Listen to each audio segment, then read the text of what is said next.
Item ಯಾವುದೇ ಇರಲಿ try ಮಾಡಿ ಆಚಿ ಚಿಕನ್ ಮಸಾಲಾ. ಕೇಂದ್ರ ಸರ್ಕಾರದ ವಿರುದ್ಧ ಮಹಾತ್ಮ ಗಾಂಧಿ ಉದ್ಯೋಗ ಖಾತ್ರಿ ಯೋಜನೆ ಉಳಿಸಲು ಕೈ ನಾಯಕರು ರಣಕಹಳೆ ಊದಿದ್ದಾರೆ. ಚಿಕ್ಕಬಳ್ಳಾಪುರದ ಅಗಲಗುರ್ಕಿಯಲ್ಲಿ ನಡೆದ ಬೃಹತ್ ಸಮಾವೇಶದಲ್ಲಿ ಮುಖ್ಯಮಂತ್ರಿ, ಉಪಮುಖ್ಯಮಂತ್ರಿ ಸೇರಿದಂತೆ ಸಂಪುಟದ ಸಚಿವರು, ಶಾಸಕರ ತಂಡವೇ ಇದರಲ್ಲಿ ಭಾಗವಹಿಸಿ ಕೇಂದ್ರದ ವಿರುದ್ಧ ವಾಗ್ದಾಳಿ ನಡೆಸಿದೆ. ಹಾಗಾದರೆ ಹೇಗಾಯಿತು ಕಾಂಗ್ರೆಸ್ನ ಈ ಸಮಾವೇಶ? ಈ ಸ್ಟೋರಿ ನೋಡಿ.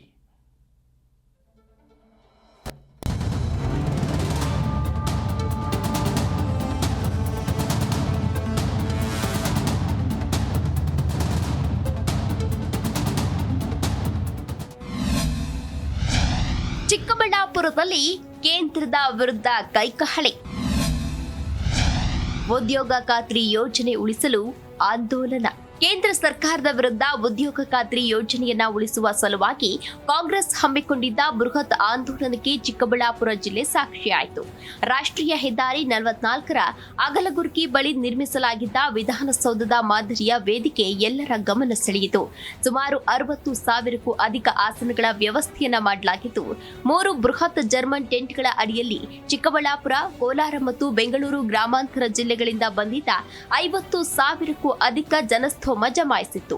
ಇನ್ನು ಮಧ್ಯಾಹ್ನ 12:30ರ ಸುಮಾರಿಗೆ ಸಿಎಂ ಸಿದ್ದರಾಮಯ್ಯ, ಡಿಸಿಎಂ ಡಿಕೆ ಶಿವಕುಮಾರ್ ಮತ್ತು ರಾಜ್ಯ ಕಾಂಗ್ರೆಸ್ ಉಸ್ತುವಾರಿ ರಣದೀಪ್ ಸಿಂಗ್ ಸುರ್ಜೇವಾಲಾ ಒಂದೇ ಹೆಲಿಕಾಪ್ಟರ್ನಲ್ಲಿ ಆಗಮಿಸಿ ಎಲ್ಲರ ಗಮನವನ್ನ ಸೆಳೆದ್ರು.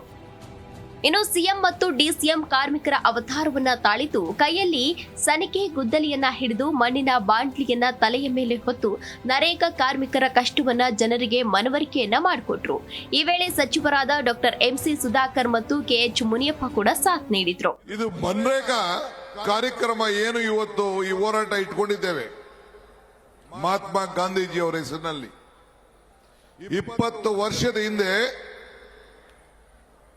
ಮಾನ್ಯ ಬಡ ಜನತೆಯ ಉದ್ಯೋಗವನ್ನ ಹೊಟ್ಟೆ ತುಂಬುವಂತ ಒಂದು ಕಾರ್ಯಕ್ರಮ ಇದೆಯಲ್ಲ, ಅವರ ಕೈಗೆ ಕೆಲಸವನ್ನು ಕೊಡುವಂತ ಕಾರ್ಯಕ್ರಮ ಇದೆಯಲ್ಲ, ಇಡೀ ದೇಶಕ್ಕೆ ಒಂದು ಬದಲಾವಣೆ, ಒಂದು ಕ್ರಾಂತಿಕಾರಿಯಾದಂತಹ ಕಾರ್ಯಕ್ರಮ. ಇನ್ನು ಕೇಂದ್ರ ಸರ್ಕಾರದ ವಿರುದ್ಧ ಅಂಕಿ ಅಂಶಗಳ ಸಮೇತ ಕಿಡಿಕಾರಿದ್ದ ಸಿಎಂ, ದೇಶದಲ್ಲಿ ನರೇಗಾ ರದ್ದತಿಯಿಂದಾಗಿ ಸುಮಾರು 16 ಕೋಟಿ 12 ಲಕ್ಷ ಜನ ಬೀದಿ ಪಾಲಾಗಿದ್ದಾರೆ. ಇದರಲ್ಲಿ ಮಹಿಳೆಯರು ಮತ್ತು ದಲಿತರೇ ಅತಿ ಹೆಚ್ಚು ಉದ್ಯೋಗ ಕಳೆದುಕೊಂಡಿದ್ದಾರೆ ಎಂದು ವಾಗ್ದಾಳಿ ನಡೆಸಿದ್ರು. ಅಲ್ಲದೆ ಕೇಂದ್ರ ಸರ್ಕಾರಕ್ಕೆ ಹಲವು ಬೇಡಿಕೆಗಳನ್ನ ಇಟ್ಟು ಮನರೇಗಾ ಮರು ಜಾರಿ ಮಾಡುವಂತೆ ಸಿಎಂ ಒತ್ತಾಯಿಸಿದ್ರು. ಶ್ರೀಮತಿ ಸೋನಿಯಾ ಗಾಂಧಿಯವರ ನಾಯಕತ್ವದಲ್ಲಿ ಈ ಕಾಯ್ದೆ ಜಾರಿಯಾಯಿತು. ಉದ್ದೇಶ ಏನಪ್ಪಾ ಅಂತಂದ್ರೆ, ಹಳ್ಳಿಗಾಡಿನಲ್ಲಿರ್ತಕ್ಕಂಥ ಕೂಲಿ ಕಾರ್ಮಿಕರಿಗೆ, ಆದಿವಾಸಿಗಳಿಗೆ, ಸಣ್ಣ ರೈತರಿಗೆ, ಹೆಣ್ಮಕ್ಕಳಿಗೆ ಉದ್ಯೋಗವನ್ನು ಕೊಡಬೇಕು ಅಂತಕ್ಕಂಥ ಉದ್ದೇಶದಿಂದ ಈ ಕಾಯ್ದೆಯನ್ನು ಜಾರಿಗೆ ತಗೊಬಂದದ್ದು.